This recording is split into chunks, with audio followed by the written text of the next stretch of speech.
God, Brittney Griner's hideous. Brittney Griner is one of the most handsome men in the WNBA. So if you don't know, Brittney Griner was arrested over in Russia for doing the drugs. Brittney Griner is a man who plays in the WNBA and one of the only women who can dunk on occasion, and was arrested in Russia for using marijuana, which is very illegal, and sentenced to something like 9 years. 9 years in Siberian labor camp. It will do you good. We'll put even more hair on chest. So, okay. Bye. See you, person of no value to the average American. Nobody cares. Like, Americans that do drugs and get arrested overseas don't come home. Typically speaking. Like, if you or I are overseas, you think Biden is negotiating the deal to get us out? Like, what are they going to do to us? Why would they? You're just a person. Brittney Griner, does anybody even know who this person is? Like, if I don't tell you that she's like the number one sort of WNBA player, is she even? I don't know. That, like, does anybody know? Does anybody care that the WNBA is a thing? No, of course not. Like, at least women's soccer used to win on the world stage. Like, at least that.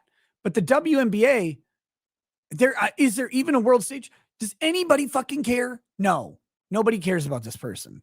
But now let's talk about the deal, because this is the deal. Inside Biden's agonizing decision to take a deal that freed Brittney Griner but left Paul Whelan in Russia. Oh, agonizing decision to do this. Go Shane, didn't she play for Russia? She played on a Russian team as an American, but like she's American. So in like international competition, she would play for America, but she played on a WNBA team here. But see, the WNBA players don't make any money.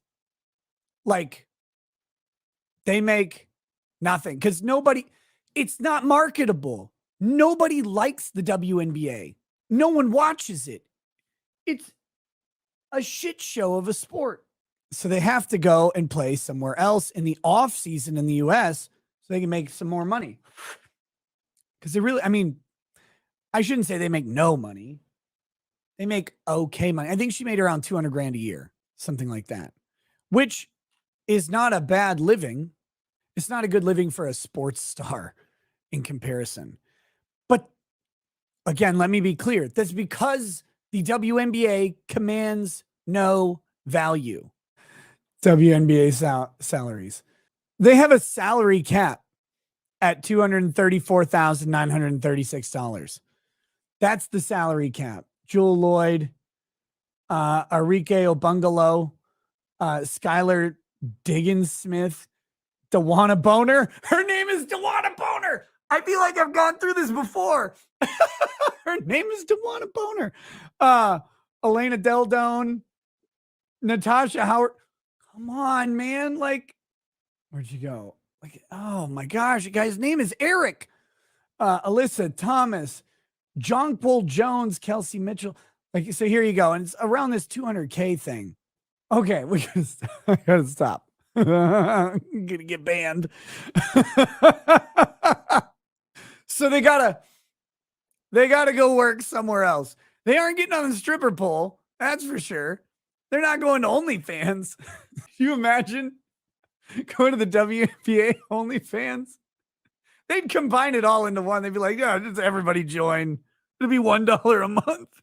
We'll have 8 subscribers. And they'll all be going, wait, are they all tucking? Where are the penises? I paid for a bunch of handsome men. Oh, no. So anyway, back to this.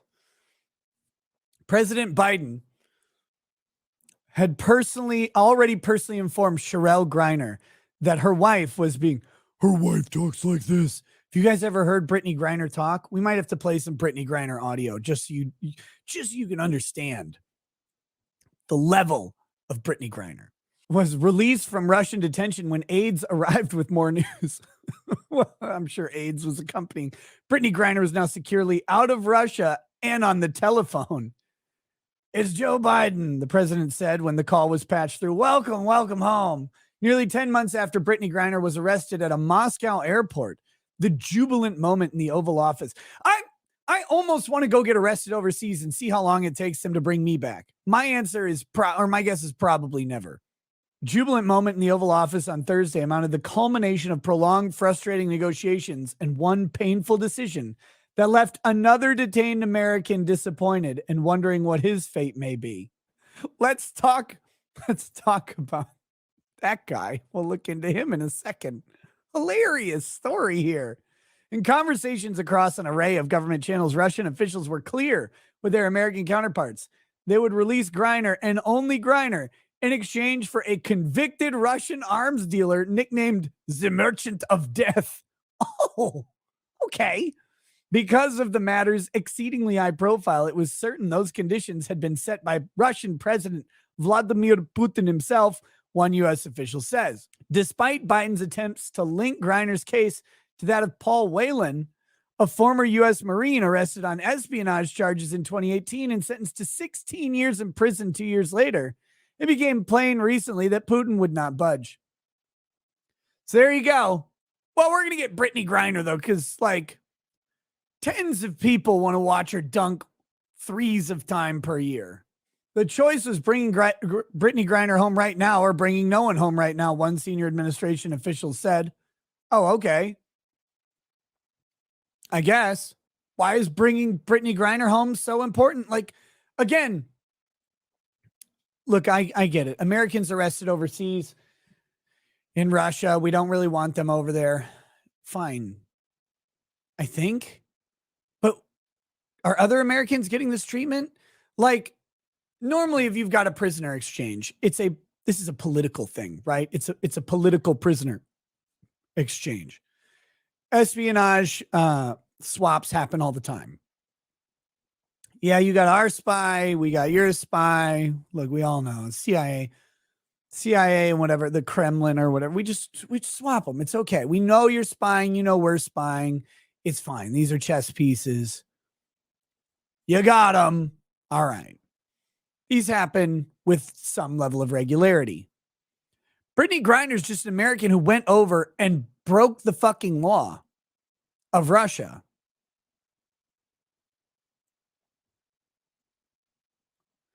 Is she a CIA asset? Is there some political value to it? Is there any value to this deal for the U.S.? No, of course not. Like, there's nothing involved here at all that is in the interest of the United States. It just goes to show the weakness of Joe Biden at the negotiating table on the global stage. It goes to show that Vladimir Putin, the boogeyman of the world, is actually the boogeyman of Joe Biden. Like, he wins against Joe.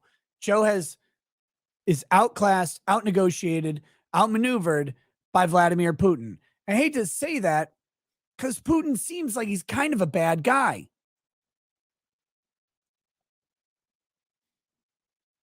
But being a bad guy doesn't mean you're a bad leader.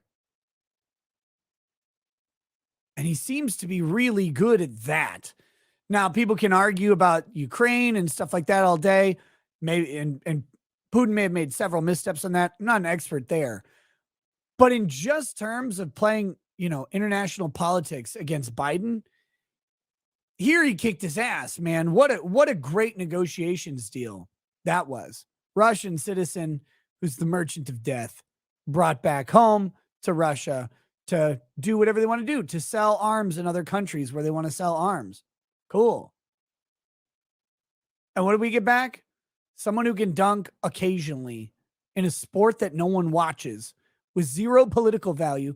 And like, this is not like the U.S. is clamoring for the release of Brittney Griner. Some in the mainstream media were like, hey, yeah.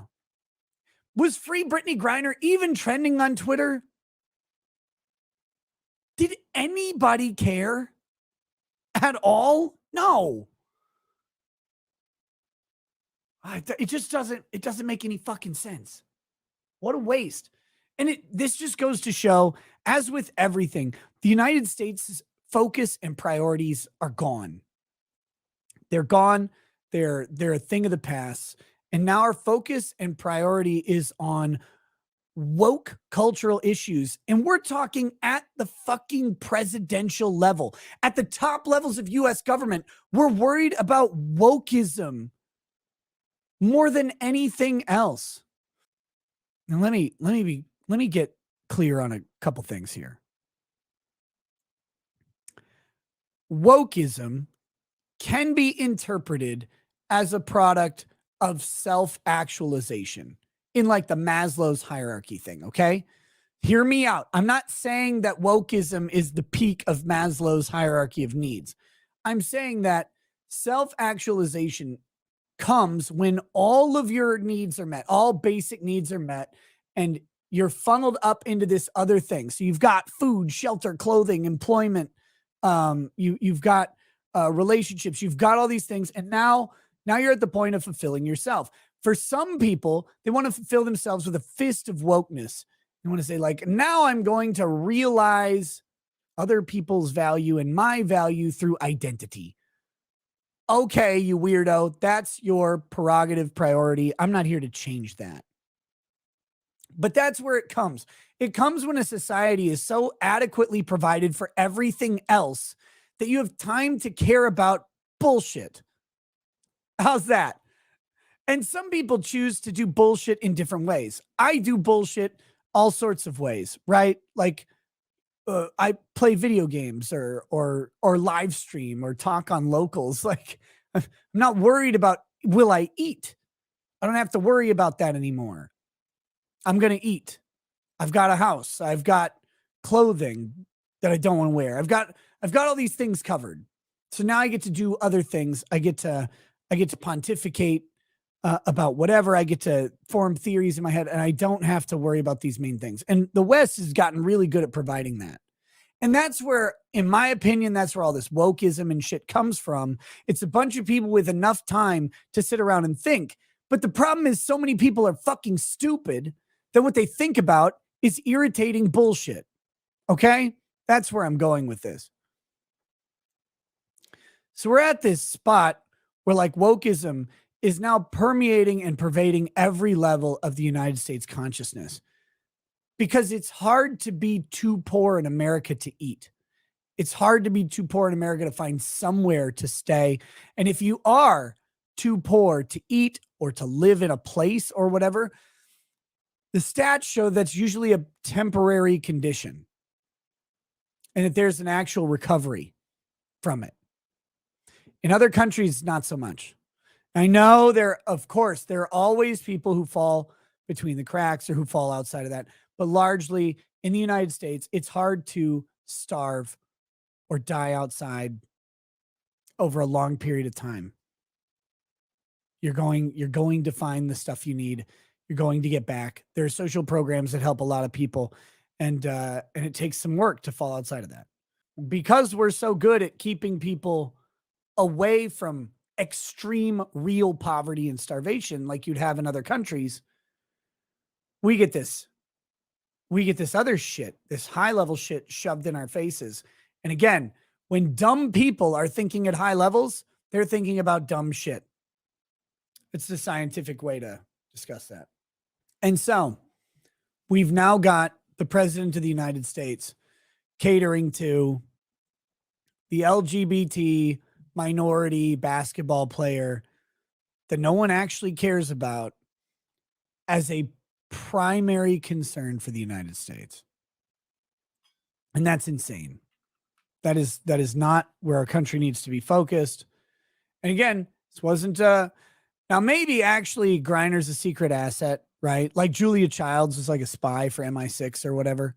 Maybe Griner's like that. And I just don't know. And there's some political reason, but I can't find it. I want to play Brittney Griner audio for just a minute.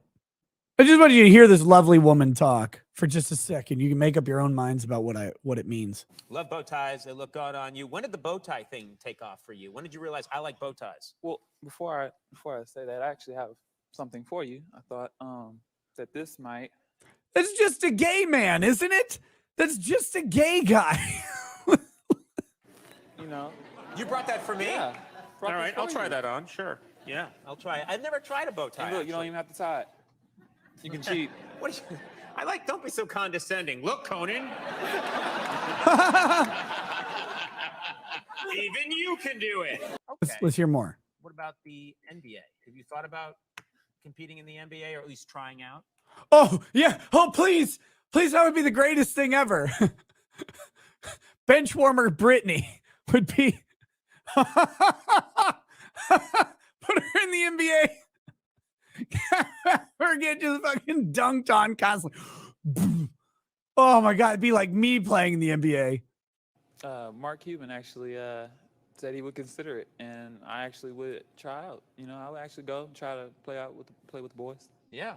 I'm sure. No fucking shit. Anyway, there we go.